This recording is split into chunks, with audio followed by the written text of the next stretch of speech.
Hello everyone, I'm Tamara Banks, and Mitch, it's great to be with you again today. Good to see you, Tamara. How are you? I'm great, and Good. Chief, welcome to you. Thank you, Tamara. This sounds like a really exciting program. But before we jump right into what it is, talk a little bit about how the bonding project that funded the Denver Justice Center also funded the Denver Jail. Tell us a little bit about some of those changes. Well, the Denver County Jail was one of the largest catalysts in the Denver Justice Center bond program. The reason that we had to build a new jail downtown is because the Denver County Jail had become antiquated. The facility was no longer useful for the population that we have, the exploded population that we have for inmates. And so as a part of the Denver Justice Center bond, the Denver County Jail was always a part of the renovation in the criminal justice system for the city of Denver. And at the completion of the opening of the downtown detention center, we had the opportunity to knock down half of the Denver County Jail and put up a brand new building, which we dedicated on October 15th, which is the building 24 on our campus. So you've been able to make better use of those buildings. Absolutely. It's a better model. It's a better way to supervise inmates and provides a better working environment for our staff. And provide some really interesting programming, including the Aquaponics, right? Absolutely. The Aquaponics program will be in an area just south of Building 24. We do have other programming in Building 24 to include the classes that we had before, GED, parenting classes, but we also have a new program which is recovery in a secure environment in conjunction with the Denver County Court. We actually have a unit that's dedicated to helping inmates that have addictions overcome those addictions while they're in custody. And so that is in the new building that we have on our campus. So let's talk a little bit about what aquaponics is. I didn't really know that there was a term for what you're going to describe until just a few days ago doing research for this topic. Tell us a little bit about that. Sure. I didn't know about it until about a year and a half ago. Excuse me. Aquaponics is actually the combination of two biosciences. It's aquaculture, which is growing fish in a contained environment, and hydroponics, which is growing vegetables in a contained environment. And when you combine the two as a bioscience, you get aquaponics. So then I take it then some of the fish that are grown there are eaten and provide meals for the inmates? All of them can be eaten. And the fish can be used as food, as well as the vegetables that are grown can be used for food also. Aquaponics is done not just locally, it's done nationally and even across the world. I know that there's a system that is very productive in South Africa. And so it's done across the world. It's been around probably since the days of Jesus, 2,000 years ago. Aquaponics was being done in different forms. Today, it's making a resurgence because it's a clean way to grow food, and we will be the first jail in the nation to have an aquaponics program. So how will the aquaponics, like whose idea was it? You said it's been around since, the days of Jesus. How did it come to Denver? Director Wilson and I are auditors for the American Correctional Association. And one of the friends that we have who's also an auditor is a retired sheriff from the Pasco County Sheriff's Department down in Florida. And they do hydroponics. And she began to encourage us to look into cost savings for producing vegetables for our inmate population by doing hydroponics. And so the director and I kind of kicked this thing around for a while, and we heard about aquaponics and began to explore the feasibility of doing that on our campus and found out that we can do it. And so do the inmates actually do the work and the upkeep for the program? They do. They are supervised by a staff member. We're projected to have a deputy sheriff who will serve as an agriculturalist as well as a security officer, but the inmates actually are doing the labor inside of the aquaponics system. So how does that help them when they're serving time and they're farming and they're playing in the water, as some critics might think? Well, I think it helps them in several ways. The first is green industry is something that's growing across the country. For an inmate to be able to get a job skill that they can use in the community helps them to not recidivate, which means to come back to jail. So if they're able to get a skill that they can use in the community to get a job, that's going to help them and help the taxpayers because that person won't be coming back to jail. As well as learning just some general work habits for folks that may not have those. Just getting up every morning and having a responsibility, something that we like to teach the inmates. We call that life skills. And so it helps them in that way. Additionally, in trying to provide better food options for the inmates, trying to make healthier choices, we can also provide them with those while they're in custody. And so there are several things that benefit the inmates while they're as a part of the aquaponics program.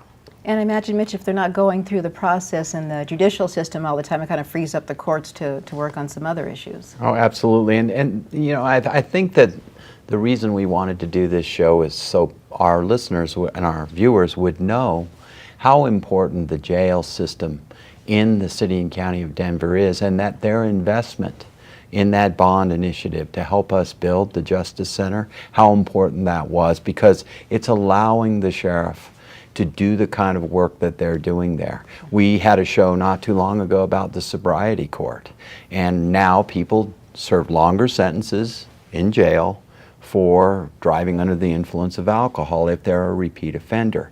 So what we're doing in Denver is we're getting on top of that situation through sobriety court, knowing that they're going to be there longer. They can get and start to get the treatment that the sheriff's talking about there. And so, you know, we're working together with the sheriffs. And obviously, you know, an update on the new justice system over at the courthouse, the criminal courthouse is there as well. And that is working very well in conjunction to the building that everybody sees that thinks now that's the county jail. Really, that's the city jail. It's a big building. It houses a lot more people than the old city jail housed about 300, 400 people, or at least it was intended to. It probably housed a few more. But now the people that are awaiting trial are housed downtown, and they are moved back and forth from the courts to the jail through an underground tunnel. And those big blue buses that we used to always see throughout the city, at least at this end of town, we don't see nearly as many of those. And so the system is working, and it's working well. And part of having Sheriff Diggins on is to talk about really, I think, the cutting edge things that are going on in our jail that are going on nowhere else in the country. And if it wasn't for his leadership and Sheriff Wilson's leadership, I really don't think these programs would be in place. And we are really utilizing those resources that the people of Denver gave us.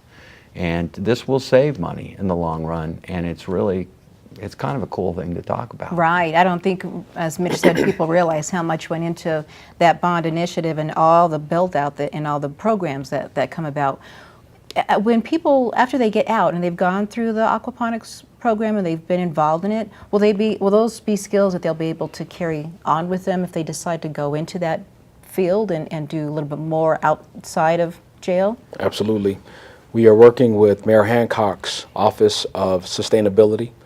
Jerry Tieniao is the Chief Sustainability Officer for the City and County of Denver, and he's been involved with the project. And one of his goals is to make sure that when those people leave from our facility, that there are opportunities for them to gain those skills. And so it's a very comprehensive approach to how we're putting this project together. We have hands across the city who are putting this thing into place to make sure that it's holistic and that it's going to be productive and that it is beneficial not just to the inmates but also to the citizens of Denver by being cost savings to our food budget and something that they can be proud to say that they have in their correctional system. How challenging was it to get it started and to get people to really buy into this whole idea of a word that they probably had never even heard of? I don't think it was really a challenge. I think that the city of Denver is always on the cutting edge, as Mitch has said, for things, and the Denver Sheriff's Department has always been on the cutting edge of things in bringing new programs to what we do, and I think that this program goes right in line with that. There are some people who have some pretty tough questions for us, but I think we have answered those with a straight face. It's going to be a cost savings for us to do this project. There are many tangible benefits, some that may be intangible, like I said, with the inmates getting the job skills. But I think what most people take from hearing about the project is that it's going to be something that's going to be good for the city of Denver. And yeah, Let me tell you, this is a real eye-opener, though, because I was listening to Sheriff Wilson do a presentation. Annually, we have a law enforcement appreciation luncheon where everybody gets up and talks very briefly about the programs that they run, and they're different. So we have the police chief, the fire chief, Homeland Security. Sheriff Wilson got up and he laid out what they do and all that. Then he put up a slide of fish. And I got to tell you, I looked at the audience, we all looked at the fish, and we're like, okay, what do fish have to do with jails? Right. And he laid out, he briefly described what they're doing, and everybody in the audience thought, what a great idea. This really, if you think about it, and you mentioned the number of people they house, you have to feed people, and to have a new idea, it takes courage to do something like this. You know, you can always just do it the way it's always been done and, you know, never change things. And that's why I wanted to do this show, because I wanted the people to know what the sheriffs are doing and the kind of thinking that's going on in the sheriff's department and how important that is to the people of Denver. And a great feather in your cap is that it's a sustainable process, that you're feeding the people who are being held there for the time being, and then those people are helping to build that process. So it's a real cycle that kind of works. It feeds upon itself, for lack of a better term. Absolutely. Talk a little bit about the funding. How will it be funded, and has that been a challenge? We have sources or resources which are already dedicated to our food budget every year, and feeding 2,000 inmates 3 times a day. It's expensive. And if we can figure out options to do it cheaper and better, I think that helps taxpayers. And so we are going to do it inside of our current budget without having to expand that. Is it tough to get I talked about the support from the outside, but what about support from the inside, the inmates? Or do you have long lines of people waiting to go, yeah, I want to do this, or kind of trying to convince them that this is a good thing to do? I think we will have plenty of inmates who will want to be a part of it. One thing that you'll find is that inmates love to do new things. When we started the RISE program, we had a long list of people who wanted to get involved with it. When we started our mental health transition units, which are for people who have Axis 1 diagnoses, we had long lines of people who want to get in those units. And so I think that we'll have plenty of people who want to work inside of the program. If you think about it, Tamara, the Denver jail is the largest mental health treatment provider in the state of Colorado. And I don't think people really realize that, but for me to recognize that the burden on our criminal justice system has all these different issues that we've always had in our society, mental health, drug addiction, all of those things. Well, most of those institutions are gone. And the place then it falls to is the criminal justice system. Not always the best place to handle those kinds of issues. So if you do not have people like the Sheriff's Department that are thinking about new ways to deal with these issues that were never intended to be our issues. You know, mental health should be handled in a mental health facility, not in a jail. Right. But when that facility no longer exists or is no longer strong enough to have, or funded enough by the state, the federal government, the counties, then it falls to us and we have to deal with it. And we're often criticized about the way that we deal with it. And that's why a show like this is so important, is that somebody can understand that there are people in our system that are thinking about how you deal with these problems. You cast them on us, we have to deal with them, and we're dealing with them in very unique ways, and in ways that save money, and in ways that change people's lives, and hopefully get them out of the criminal justice system. And talk a little bit about, Chief, how it actually will work. Will people sign up to be trained and then become part of the system, or how will it all come together? We will find the workers in our current inmate labor pool who are dedicated, who probably have longer sentences because we believe this is going to be one of the job skills that takes a little longer to learn. But inmates who perform well in other jobs will sort of graduate into working in aquaponics. And so we will select them from that pool. So this leads to my next question of who actually qualifies. So not everybody can be a part of it. You kind of have to earn this privilege, really, to be part of the program. Absolutely. All sentenced misdemeanor inmates in the Denver County Jail are required to work by law in order to earn good time. And so all of the inmates that are sentenced have different jobs. They may work in our kitchen. They may work in our laundry. They all have different jobs, and so they do have to sort of qualify to work in this program, and we think that this is going to be one of the more sought-after jobs in that job pool. How long will the training take, and who's going to do the actual training? Will it be someone within the jail department? It will be. It will be one of our deputy sheriffs. We're going to have a dual-purpose officer. What that means is they will not only just serve as a deputy sheriff for security, but they will also be responsible for the agricultural part of aquaponics. And we currently have staff on hand who have backgrounds in agriculture. In fact, we have 2 deputies that have been involved with the project so far that have degrees in agriculture from CSU. Huh. I had a question. What is this physically going to look like? Yeah. What is the plant going to look like? I mean, to me, I've never seen anything like this, so I can't imagine, are the fish in tubes? Are they, I mean, what does it look like? They're actually in very large tanks, 50,000 gallon tanks. So you have approximately 8 tanks that sit on the south side of the building. And from those tanks, water is pumped out of those tanks, which has nutrient-rich water, which is going to go to the plants. The plants sit in beds, and the roots from the plants actually clean the water. The plant beds are soilless, so it's a soilless medium, which means there's no dirt. They just float in water. And as the water moves through, the roots from the plants clean the water, and the water is then returned back to the fish tanks. And the other question I had is, will you ever get into the fish selling business, in that you're going to produce more than you eat out there and make these fish available for sale in Denver, where I know the Department of Corrections does that currently.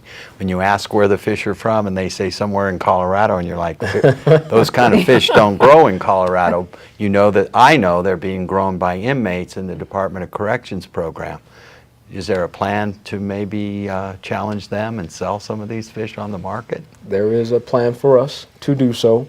If we have the ability to grow beyond our consumption, we do have plans in the future to not just sell the fish, but also possibly the vegetables. As a part of Mayor Hancock's Denver Seeds program, he wants to give some of these products back to the community also. And so our current plan is to start inside of our campus, which we believe will sustain some of our food for our population, but there is an opportunity for us to grow the program. In fact, there's about a 2-acre plot across the street from the county jail that we can expand on, and that will then give us the opportunity to do that. And so we would someday like to challenge our friends down in the Department of Corrections. DOC has one of the largest industries in the country. Colorado Correctional Industries does about $25 million worth of business today through their inmate industries program. And so they do grow tilapia, which they sell to a local market that I won't name, but they do sell it to a local market, and it's some of the best fish that you probably will taste. And you probably have eaten it, Tamara, and I won't tell you where it came from. I'll tell you after the show. I've been thinking about all this great sushi that could be right in our own backyard. Sure. And we're really talking about a real organic. I mean, talk about organic food. That's Absolutely. Right here in our own backyard. Absolutely. So on that point, how could it actually help the community? We've talked about how it helps the inmate population of gaining a skill. How will this actually help the community beyond just being able to maybe one day buy some fresh fish from the inmates who grow this fish and plants? Well, it helps the community because the inmates are the community. Most of the folks that are in our custody are in there for misdemeanor crimes. 97% of the people that come into jail are coming back to the community. And so giving them the skills and ability to not return while they're in jail is something that I believe benefits the community. While they're there, they learn those job skills, and I think it just is beneficial for everyone, including the community that we serve. And I think, I'm curious how many inmates can be aquaponic, are they farmers? Is that what they're called, or aquaponic guides? I don't know if we've coined a term yet. I don't know if there is one. I'll have to check with the aquaponic community to see what they like to call themselves. But how many folks do you think can you hold at one time to be able to work on this? There will be about 10 inmates that work on the project at one time. And we generally have about 50 inmates that work in our kitchen at one time, about 15 inmates that work in our laundry. So it will be at about the same number that we have for other jobs inside of our facility. One of the things I think about when I envision this process going through is the things that happen around this project of building community within the inmate population in a positive sense, that being able to rely on each other for the various jobs that go into the aquaponics program. I imagine that would be a goal, if it's not a direct goal, just something that kind of comes out of something like this, teaching teamwork maybe. Absolutely, and gaining social skills and being around other people who are working and learning the importance of give and take in the job environment or the work environment is additionally a skill that those inmates will learn as a part of this program. In the minute or so that we have left, Chief, I'm just curious your final thoughts on how you sell this idea to people who might be skeptical about this happening with inmates that are supposed to be serving hard time. Well, I would like to say that when someone is arrested and they are sent to jail and they're convicted, their punishment is the loss of their freedom. These folks are coming back to the community, and our job is not to punish them further. Our job is to help them to gain the skills necessary to be successful when they return back to society. And this goes in line with that. All of the things the Sheriff's Department has been doing over the past few years has been geared towards that goal. And so this program is right in line with that. Just always say you want them working. You want them producing their own food, so you don't have to spend so much of your hard-earned tax dollars to house them, or do you want them just sitting there watching TV? And we have a great Sheriff's Department that is willing to go out on a limb like this, and we've been partners with them on some great programs that have had fantastic success. I wish them well on this, and I'm glad that you were willing to come on the show and talk about it. Yeah. Well, thanks, Chief, for being here. Thank you to Chief Elias Diggins with the Denver Sheriff's Department for being our guest on this edition of Dialogue Denver DA. We'll see you next time.